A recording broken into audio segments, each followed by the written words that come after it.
All right, guys, welcome back to DragonWorks once again. Back on the 1985 Kawasaki GPz 900R Ninja. I left off, I got the thing running and was basically running it through some heat cycles, bringing it back to life. And then you remember the gas tank was all rusty. So I soaked that in some muriatic acid for probably 4 days or so, and now the thing is completely spotless on the inside. I can't quite get this camera right, but I'll pop some pictures up here too while I'm doing it, but it's just not cooperating right now for some reason. Sometimes the light's too bright. All right, you can kind of see it. There it is. Now you can see down in there. And like I say, I'll pop up some pictures. Anyway, that thing is spotless now. And I have the new petcock on.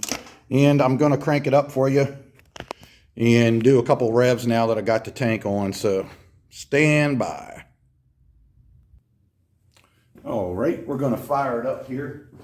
I did already have it running, so it's slightly warm, but I will let it run just for a second before we crack into it. Nothing too wild. You won't be able to hear it anyway. It'll distort the microphone on the camera. That's what it does.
What do you think?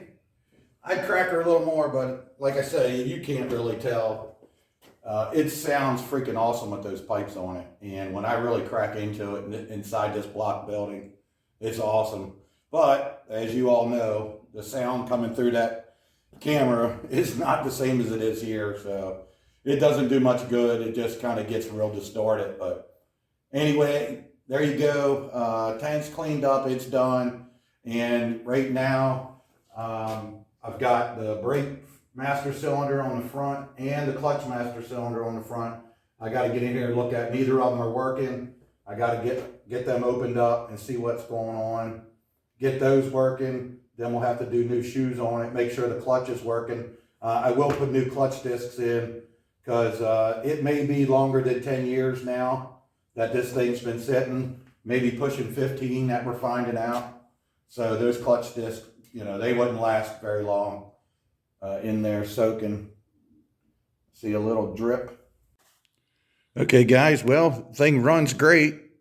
And I've had this tank off of here for over a week, running it.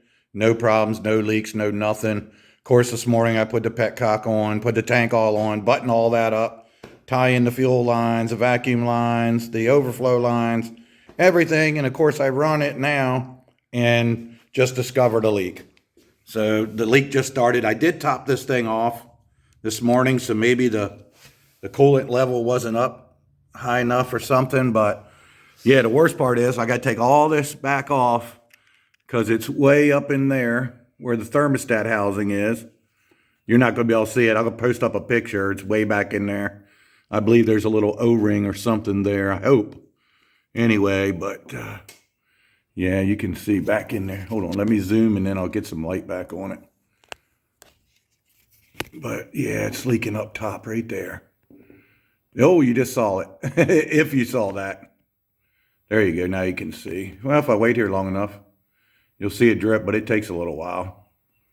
So that's just part of the coolant system. I've dealt with these before. There's a couple drips, so, oh, there's a drip. Anyway, So yeah, one step forward, two steps back. That's the way it works. But the crazy thing is, let me zoom back out. Like I say, I just been sitting here running it all week. No problems whatsoever. But this morning I did top the coolant off. So like I say, maybe that level just wasn't quite high enough yet. I don't know why it decided to drip now. That's why I do this. That's why I run them without the tank on and all that in case I need to fix something. And of course, the minute I put it back on. But anyway, so yeah, you guys heard it. Sounds good. But now I got to back up, and that's a real tough spot to work with too, man. I've been there before. The ZL100, or I'm sorry, the ZL100. The ZL1000 and the ZL900 also have the same setup, and it's so tight in there to work. Oh, and I think the owner told me he already did some kind of repair there not too long ago. That's why the antifreeze or the coolant, whatever, was drained out to begin with. So, all right, guys. Well, looks like we got a little more work to do. So we'll see what we get into here when we get this apart and find out what the actual problem is. I believe I know already. And like I say, it's just a really tough spot to work on it. These coolant systems on these bikes, these Ninjas are the same, like I say, as the ZL1s. They all got the same motor, same coolant system, and they are notorious for things like this. You fix one leak and then another leak starts, and so on and so on. So I'll have to see if I'm going to get in there and just take it all apart and put all new O-rings in, or what I find when I get in there. Anyway, thanks for watching once again. I got my work cut out for me. So stay tuned, guys. Peace out.